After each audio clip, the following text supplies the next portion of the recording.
오늘도 살아계신 하나님의 은혜가 여러분들의 삶 가운데 함께 하시기를 주님의 이름으로 간절히 축원합니다. 우리 옆에 계신 분들과 함께 인사 나누겠습니다. 보고 싶었습니다. 반갑습니다. 서로 인사하겠습니다. 여러분, 새로운 한 달이 시작됐습니다. 날씨가 많이 무덥지만 하나님께서 여러분들의 삶을 지키시고 돌보시는 그런 풍성한 은혜가 여러분들 삶 가운데 가득하게 되시기를 축복합니다. 저는 요즘에 어떤 마음으로 이렇게 설교를 준비하냐면 제가 저에게 설교하는 마음으로 준비합니다. 지난주 설교 제목 혹시 기억나시나요? 안 나시겠죠? 네. 지난주 설교 제목이 두려움을 용기로 바꿀 수 있다면. 이제 좀 기억나세요? 그 전주는 혹시 기억나세요? 지난주도 기억 안 났는데 그 전주가 기억하기는 쉽지 않죠. 네. 그 전주는 알 수 없는 세상에서 알아야 하는 것. 그럼 그 전주는요? 그 전주는 뭘까요? 그거는 더 전 거고요. 넘어진 자리는 그 더 전 거고, 그 전주는 불안을 딛고 평안을 향해. 예. 적어 놓으신 분이 계신가 봐요. 그게 다 제 이야기예요, 제 이야기. 제가 저에게 설교하는 마음으로 제가 그렇게 이제 설교를 준비하고 제목만 딱 봐도 알 수 있겠죠. 지금 목사님 마음 상태가 어떻구나 이렇게. 그런데 사실 제가 그렇게 이제 설교를 준비하면서 저 스스로 위로를 참 많이 받습니다. 그래서 이 설교가 어떤 목사의 직무이기 때문에 예배를 준비하면서 제가 이 설교를 준비하기도 하지만 이 말씀을 통해서 하나님께서 저에게 주시는 위로와 또 희망이 있습니다. 저는 하나님께서 저에게 주셨던 그 위로가 여러분들의 삶 가운데도 있게 되시기를 축복합니다. 그래서 오늘 설교의 제목은 뭐냐면 하나님의 사람은 무너지지 않는다. 네. 그래서 이 설교를 준비하면서 정말 이 세상에 무너지게 하는 일들이 참 많은데 내가 하나님의 사람으로서 무너지지 말아야 되겠다, 이런 마음의 결단을 좀 해봤는데 오늘 함께 말씀을 나누면서 여러분들의 삶 가운데도 우리를 때로는 무너지게 하는 일들이 일어나지만 그 가운데 여러분들 무너지지 마시고 견고히 서는 여러분들이 될 수 있기를 주님의 이름으로 간절히 축원합니다. 자, 오늘 우리가 읽은 본문의 배경은 아람과 이스라엘의 전쟁을 배경으로 하고 있습니다. 이 아람 왕이 이스라엘을 공격하기 위해서 전략을 세우고 이제 진을 치고 군사들을 매복을 시킵니다. 그런데 어찌된 일인지 이스라엘은 번번이 이런 아람의 전략을 간파하고 아람의 공격을 다 방어해내는 거예요. 자, 이 정도 되면 아람 왕은 어떻게 생각할 수밖에 없냐면 우리 가운데 첩자가 있다. 우리들끼리 전략을 세우고 우리들끼리 이 전략대로 공격을 하는데 어떻게 이스라엘이 우리의 공격을 한두 번도 아니고 번번이 이걸 막아내냐는 거예요. 그러니까 아람 왕은요, 분명히 이 가운데 첩자가 있다, 스파이가 있다, 그 스파이를 색출해내야 되겠다, 이렇게 생각할 수밖에 없다는 거죠. 그래서 신하들을 불러 모아서 이제 이야기를 합니다. 우리 가운데 첩자가 있는 것 같으니까 빨리 누군지 찾아내라. 그런데 이때 한 신하가 이렇게 말하죠. 우리 가운데 첩자가 있기 때문에 이스라엘이 우리의 공격을 방어하는 게 아니고 엘리사라는 선지자가 있는데 어떻게 된 일인지 그 엘리사가 우리의 계획을 전부 다 알아내서 이스라엘 왕에게 미리 알려줌으로써 우리가 지금 공격을 못하고 있는 것이다. 이렇게 이제 이야기를 합니다. 자, 그러자 아람 왕이 뭐라고 이야기하냐면 그러면 오히려 간단하지 않냐. 그 엘리사를 잡아오면 되지 않냐. 그렇게 이야기합니다. 그래서 엘리사가 지금 어디에 있는지를 수소문을 해보니까 도단이라는 성읍에 이 엘리사가 있다는 사실을 이제 알아내게 돼요. 그리고 그 도단으로 군대를 보냅니다. 그 내용이 오늘 본문의 14절이에요. 이렇게 기록합니다. 왕이 이에 말과 병거와 많은 군사를 보내매 그들이 밤에 가서 그 성읍을 에워쌌더라. 지금 엘리사가 거주하고 있는 도단 성읍에 아람의 군대가 도착해서 그 성을 이제 포위한 거죠. 자, 여러분, 그렇다면 지금 엘리사 입장에서는요, 지금 큰 위기에 빠진 겁니다. 엘리사가 군대가 있겠습니까? 아니면 변변한 무기가 있겠습니까? 그런데 지금 엘리사가 살고 있는 그 도단 성읍을 이 아람 군대가 지금 겹겹이 둘러싸고 있다는 거예요. 그러면 이 상황이라면 누구나 다 무너질 만한 상황이었을 겁니다. 그런데 열왕기하에서 보면 엘리사는 하나님의 사람이라고 불립니다. 이 하나님의 사람 엘리야가 이처럼 누구라도 무너질 법한 상황에서 결코 무너지지 않았다는 거예요. 그리고 심지어 이 상황을 보고 크게 좌절하고 무너진 자신의 종에게 믿음을 갖게 하는 것을 볼 수가 있습니다. 여러분, 이따가도 말씀드리겠지만 엘리사만 하나님의 사람이 아니고 저와 여러분들도 하나님의 사람이라는 사실을 잊지 마시길 바랍니다. 그렇다면 우리가 사는 이 세상에서도 우리를 무너지게 하는 일들이 뜻하지 않게 계속해서 일어나고 있지만 하나님의 사람들인 저와 여러분들 역시 엘리사와 같이 무너지지 않고 이 세상에서 견고히 설 수 있는 우리 모두가 될 수 있기를 주님의 이름으로 간절히 축원합니다. 그러기 위해서는 우리가 몇 가지 오늘 본문을 통해서 기억해야 될 신앙적인 교훈들이 있습니다. 우리가 이 세상에서 하나님의 사람으로서 무너지지 않기 위해서 첫 번째로 우리가 기억해야 할 것은 무엇이냐면 우리가 하나님께 속해 있음을 알아야 한다는 것입니다. 엘리사는 아까 말씀드린 것처럼 하나님의 사람으로 불렸습니다. 예를 들면 열왕기하 6장 10절을 보면 이렇게 기록합니다. 이스라엘 왕이 하나님의 사람이 자기에게 말하여 경계한 곳으로 사람을 보내 방비하기가 한두 번이 아닌지라. 처음에 배경을 말씀드릴 때 설명했던 그 내용이죠. 엘리사가 이스라엘 왕에게 아람의 전략을 이야기해주고 방어한 그 내용입니다. 그런데 여기를 보니까 엘리사라는 이름이 등장하는 것이 아니고 하나님의 사람 이렇게 나옵니다. 열왕기하 곳곳에서 엘리사를 지칭할 때 이렇게 하나님의 사람이라는 호칭으로 부를 때가 많아요. 그렇다면 하나님의 사람이란 과연 어떤 의미일까요? 여러 가지 의미가 이 단어 안에 담겨 있지만 그 가운데 가장 핵심적인 의미는 뭐냐면 하나님의 사람은 하나님께 속한 사람이라는 뜻입니다. 다시 한번 말씀드릴게요. 하나님의 사람의 의미는 하나님께 속한 사람이라는 뜻이라는 거예요. 이 하나님께 속한 사람에 관해서 가장 잘 설명하고 있는 본문 중에 하나를 꼽자면 이사야 43장 1절과 2절입니다. 이사야 43장 1절을 보면 이렇게 기록합니다. 야곱아 너를 창조하신 여호와께서 지금 말씀하시느니라. 이스라엘아 너를 지으신 이가 말씀하시느니라. 너는 두려워하지 말라. 내가 너를 구속하였고 내가 너를 지명하여 불렀나니 너는 내 것이라. 맨 마지막에 있는 이 문장, 너는 내 것이라. 이게 하나님께 속해 있다는 것을 의미하는 것이죠. 그리고 이 한마디를 위해서 이사야 43장 1절은 앞에부터 이 끝까지 쭉 여러 가지 이야기들이 서술되어 있는 겁니다. 너는 내 것이다. 너는 나에게 속한 사람이다. 즉 하나님의 사람은 하나님께 속한 사람이라는 것을 알 수 있다는 것입니다. 그런데 더 중요한 것은 그 다음 2절이에요. 2절을 보니까 이렇게 말씀이 이어지고 있습니다. 내가 물 가운데로 지날 때에 내가 너와 함께 할 것이라. 강을 건널 때에 물이 너를 침몰하지 못할 것이며 내가 불 가운데로 지날 때에 타지도 아니할 것이요 불꽃이 너를 사르지도 못할 것이다. 이렇게 기록합니다. 여러분, 하나님께 속한 하나님의 사람도 물 가운데로 지나가기도 하고요. 위험한 강을 건널 때도 있고 때로는 불 가운데로 지나갈 때도 있다는 거예요. 하나님께 속한 하나님의 사람은 어려움을 전혀 겪지 않는 사람이 아니라는 겁니다.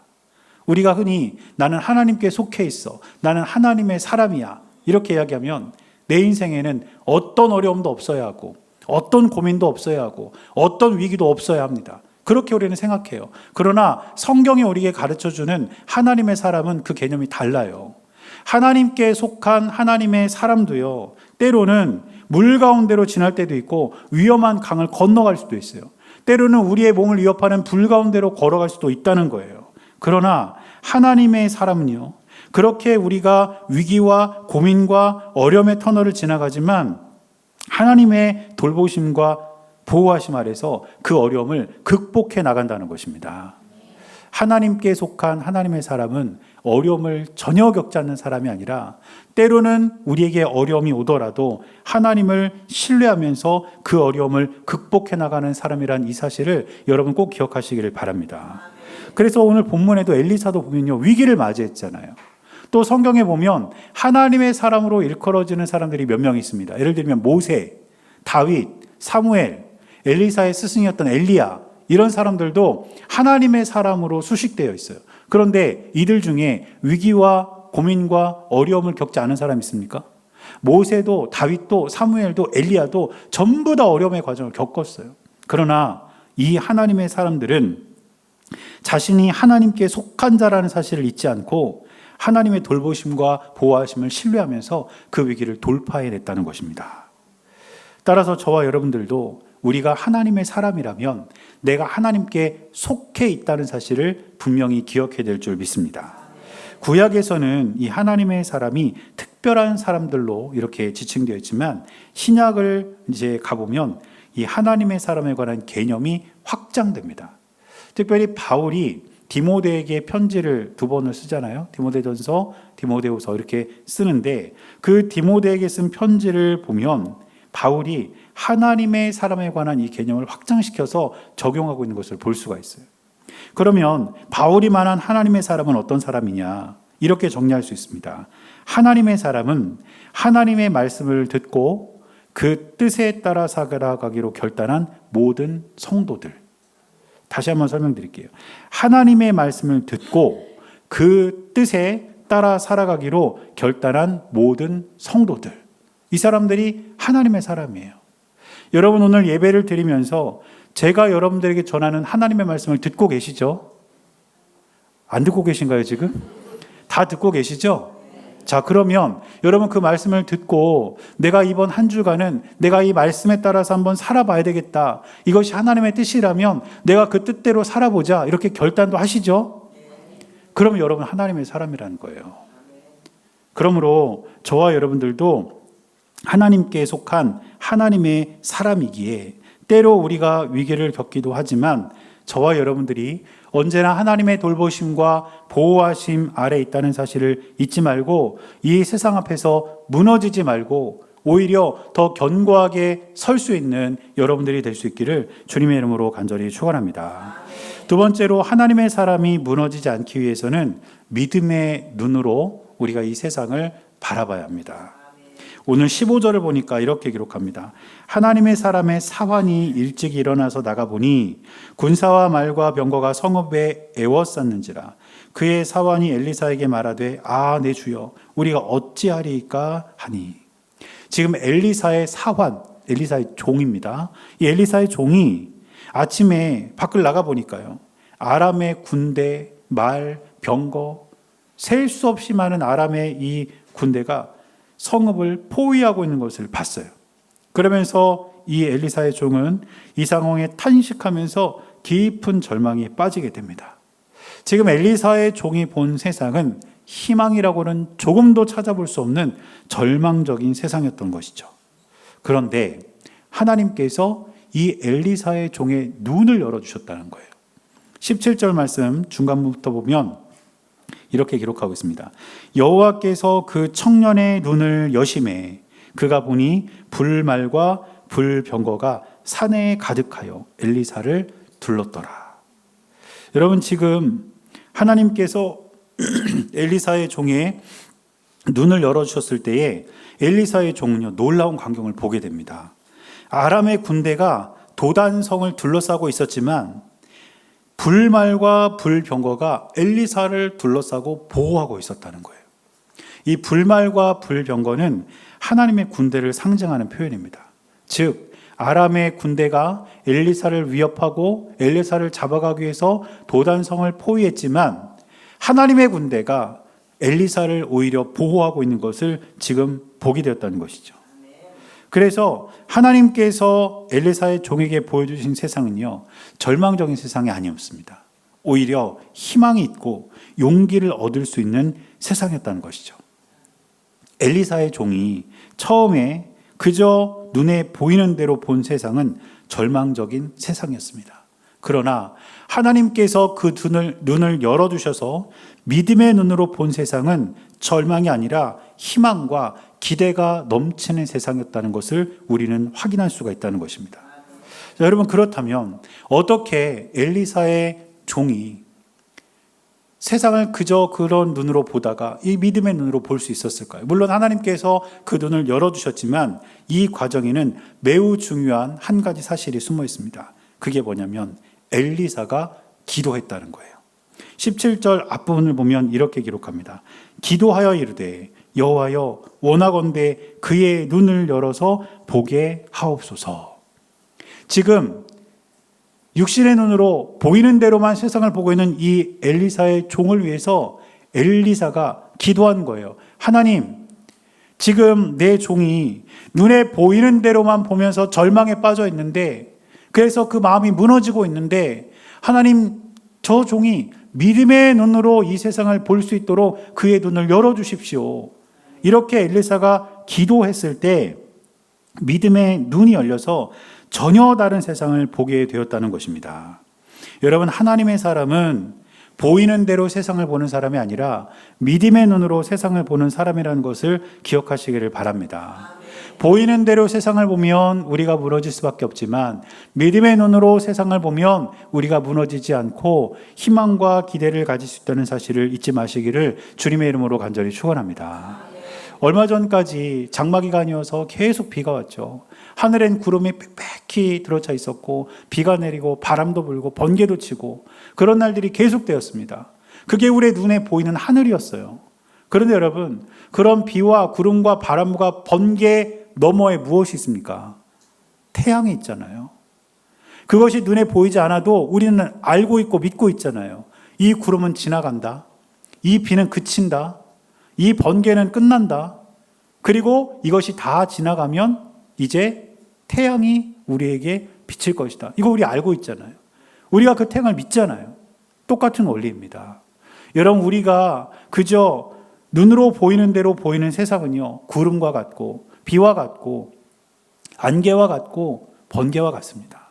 그러나 우리가 바라봐야 할 것은 우리 눈에 보이는 비와 구름이 아니고 그 너머에 있는 태양입니다. 비와 구름은 지나갑니다. 그리고 그것이 지나가면 우리에게 빛이 비치게 됩니다. 따라서 저와 여러분들은 하나님께서 우리와 함께 하신다는 사실을 잊지 말고 우리가 믿음의 눈으로 이 세상을 바라볼 수 있게 되기를 간절히 바랍니다. 그런데 믿음의 눈으로 이 세상을 바라보려면 엘리사가 그러했던 것처럼 반드시 기도가 필요해요. 우리가 하나님께 그렇게 기도해야 합니다. 하나님, 지금 내 눈앞에 보이는 내 상황과 내 삶은 구름이고 비고 번개고 폭풍입니다. 그런데 하나님, 나에게 믿음의 눈을 열어서 이 상황을 바라볼 수 있는 그런 믿음의 눈을 하나님 보게 해 주십시오. 이렇게 우리가 기도할 때 우리는 구름 속에서 태양을 볼 수 있고 그 구름 뒤에 하나님께서 펼쳐주신 무지개를 볼 수 있을 줄 믿습니다. 그래서 여러분, 눈에 보이는 대로 살면 우리가 무너질 수밖에 없어요. 그러나 믿음의 눈으로 이 세상을 보면 무너지지 않는다는 사실을 여러분 꼭 기억하시고, 여러분 기도함으로써 믿음의 눈을 열어서 이 세상을 보고 용기를 얻어 살아가는 여러분들이 될 수 있기를 주님의 이름으로 간절히 축원합니다. 마지막 세 번째는 하나님의 사람이 무너지지 않으려면 하나님의 방법을 신뢰해야 합니다. 엘리사가 그 이후에 하나님께 기도해서 아람 군대의 눈을 멀게 합니다. 그리고 그들을 사마리아로 끌고 가요. 사마리아는 북이스라엘의 수도죠. 그래서 이 군대를 사마리아로 그냥 아무 어떤 제재 없이 그냥 끌고 가는 거예요. 그러니까 이스라엘의 왕이 깜짝 놀라죠. 이 군대를 그냥 아무런 그런 제재 없이 그냥 끌고 왔으니까 깜짝 놀라는 거예요. 그러면서 21절에 보면 이렇게 이야기합니다. 이스라엘 왕이 그들을 보고 엘리사에게 이르되 내 아버지여, 내가 치리이까? 내가 치리이까? 이렇게 묻는 거예요. 여러분, 얼마나 신났을까요? 그렇지 않아요?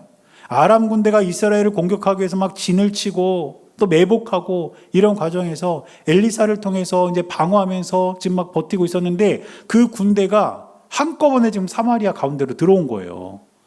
그러면 이스라엘 왕 입장에서는요, 정말 신났을 거예요. 그러니까 막 묻잖아요. 내가 7위일까? 내가 7위일까? 그냥 명령만 내리면 바로 그들을 몰살시킬 수가 있다는 것이죠.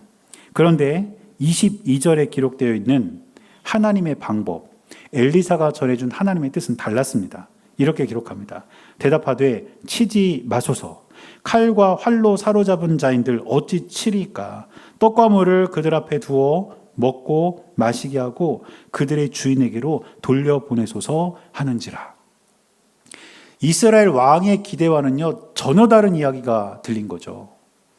그들을 칠 것이 아니고 오히려 그들에게 떡과 물을 줘서 먹고 마시게 한 다음에 그들을 고향으로 돌려보내게 하십시오. 이렇게 왕에게 이야기했다는 거예요. 여러분, 이 고대 근동 지역에서 전쟁 중에 함께 음식을 먹는 건 뭘 의미하냐면요, 평화조약을 의미합니다. 그러니까 지금 엘리사는 이 아람과 평화조약을 맺고 그들을 돌려보내자는 거예요. 인간적인 기대와 방법, 내가 하고 싶은 대로 하고 싶은 그 방법은 뭡니까? 전멸시키는 거예요. 그냥 사마리아로 제발로 들어온 그 아람의 군대를 다 죽이는 거예요. 그게 이스라엘 왕이 원했던 거고 인간적인 기대와 방법이었습니다. 그런데 하나님은 전혀 다른 방법으로 그 상황을 이끌어 가시죠. 그런데 여러분, 우리가 이렇게 생각해 볼 수 있습니다. 만약에 이스라엘 왕의 계획대로 또 그의 뜻대로 아람 군대를 전멸시키려 했다면 어떤 일이 일어났을까요? 먼저는 이스라엘 군사의 피해도 있었을 거예요. 갑자기 아람 군대를 공격을 하면 아람 군대가 지금 사마리아 성에 포위되어 있기는 하지만 그냥 가만히 앉아서 죽겠습니까? 어떻게든 살아남으려고 발버둥을 치겠죠. 전투가 벌어지겠죠. 그럼 그 과정에서 이스라엘 군사들도 죽거나 다치는 사람들이 분명히 발생을 했을 거라는 거예요. 그리고 그 당시에 아람은 이스라엘보다 훨씬 더 강대국입니다. 그럼 여러분, 이 소식을 아람이 들었다면 어떻게 했겠어요? 더 많은 군대를 이스라엘로 보냈겠죠. 감히 우리 군대를 포위해서 몰살을 시키려 해? 이러면서 더 많은 군대를 파견했을 거예요. 여러분, 만약에 그렇게 되었다면 어쩌면 이스라엘은 더 큰 피해를 입고 무너져 내렸을지도 모릅니다. 그런데 하나님의 방법대로 했을 때, 아람 군대를 그냥 돌려보내기로 했을 때 어떤 일이 벌어지게 되었습니까? 아군의 피해는 전혀 없어요. 그리고 이스라엘은 평화로운 나라라는 명성도 얻었습니다. 그리고 23절 마지막에 보면 전쟁도 그쳤어요. 더 이상 아람이 이스라엘을 침략하지 않았다는 거예요. 자기 생각을 고집했으면 어쩌면 이스라엘은 무너질 수도 있었겠지만, 때로는 이해되지 않았던 하나님의 방법을 신뢰했을 때 오히려 이스라엘은 무너지지 않고 견고히 설 수 있게 되었다는 것입니다. 여러분, 하나님의 방법은요, 내 생각과 다를 때가 참 많아요. 나는 이렇게 하고 싶은데 이렇게 안 될 때가 많고요. 나에게는 이런 일이 안 일어났으면 좋겠는데 이런 일이 일어날 때가 많다는 거예요. 그런데 우리가 잊지 말아야 될 것은 무엇이냐면, 하나님의 방법과 인도하심은 내 생각과 다를 때가 많지만 하나님은 언제나 가장 선한 길로 우리를 인도하신다는 것입니다. 우리가 이 사실을 잊지 말아야 합니다. 저도 지금까지 지나온 그 저의 삶을 이렇게 돌아보면 저의 뜻대로 되지 않은 적이 훨씬 더 많았거든요. 그리고 내가 왜 이렇게 해야 하지? 나에게 왜 이런 일이 일어나야 하지? 이럴 때가 참 많았어요. 그런데 돌이켜보면 그것이 하나님의 인도하심이었고 훨씬 더 좋은 길이었음을 깨닫게 될 때가 참 많습니다. 제가 이제 목회를 시작하고 그 진급 과정에서 수련목이라는 과정이 있어요. 수련목회자라는 과정이 있는데 그 과정에 들어갈 때 제가 천안에 있는 한 교회로 이렇게 가기로 되어 있었습니다. 그런데 그때 돌이켜보니까 기도를 별로 안 했던 것 같아요. 그리고 왜 천안으로 이렇게 바로 가게 됐냐면 한 분이 저한테 그러시는 거예요. 여기로 가면 너 살 집도 준다고 그런다. 그리고 뭐 이것저것 너에게 좋은 일이 참 많을 거다. 그래가지고 뒤도 안 돌아보고 천안으로 가기로 했어요. 그런데 그 교회로 간 지 일주일 만에 제가 완전히 무너졌습니다. 이 일들을 뭐 다 여기서 다 설명드릴 수는 없지만 참 많은 일이 있었어요. 그 일주일 동안. 그리고 나서 다시 이제 그 교회에 나와가지고 정말 힘든 시간을 보내고 있을 때 전혀 뜻밖의 장소로 또 목회를 할 수 있게 되었고 오늘까지 이렇게 온 거예요. 돌이켜보면 그래요. 내가 원하는 대로 내 뜻대로 하고 싶었을 때 오히려 내 삶이 무너졌어요. 그러나 이해되지 않고 어려운 길인 것 같았는데 돌아보면 그 길이 하나님께서 인도하신 길이었고 무너지지 않고 견고히 설 수 있게 되었던 것이죠. 여러분, 하나님의 길은 때로는 우리의 생각과 우리의 계획을 뛰어넘습니다. 그러나 하나님은 저와 여러분들을 가장 선한 길로 인도하신다는 사실을 여러분 꼭 기억하시기를 간절히 바랍니다. 제가 말씀을 준비하면서 많이 부르면서 이렇게 말씀을 준비한 찬양이 하나 있습니다. 나는 믿네. 우리가 여러분 불렀던 찬양이기도 한데요. 이 찬양의 가사 중에 저의 마음속에 좀 이렇게 많이 남는 가사가 있습니다. 어떤 가사냐면 이런 가사예요. 내 앞에 바다가 갈라지지 않으면 주가 나로 바다 위 걷게 하리. 여러분, 우리가 믿음을 가지고 살아가면서 내 앞에 바다가 딱 놓였을 때 그 바다가 이렇게 쫙 갈라지면 좋잖아요. 홍해가 갈라지듯이. 그런데 정말 내가 하나님 신뢰하고 그렇게 살면서 이 바다가 갈라지기를 원했는데 안 갈라지면 어떻게 될 것 같아요? 억장이 무너져 내리겠죠. 내가 하나님을 이렇게 믿고 살았는데 하나님 좀 바다 갈라주시지. 아마 막 마음이 무너져 내렸을 것 같아요. 그런데요, 내 앞에 바다가 갈라지지 않으면, 갈라지지 않아서 막 억장이 무너져 내릴 때 오히려 하나님께서 바다 위로 걷게 하신다는 거예요. 하나님이 그렇게 우리를 무너지지 않게 붙잡아 주시겠다는 겁니다. 그래서 오늘 우리가 이 찬양을 같이 부르고 함께 봉헌하기를 원합니다. 우리 찬양의 가사가 저와 여러분들의 고백이 될 수 있기를 바라고, 또 오늘 우리가 이 찬양을 통해서 고백하는 것처럼 우리 주님을 믿고 우리가 날마다 믿음으로 살아가는 우리 모두가 될 수 있기를 주님의 이름으로 간절히 축원합니다.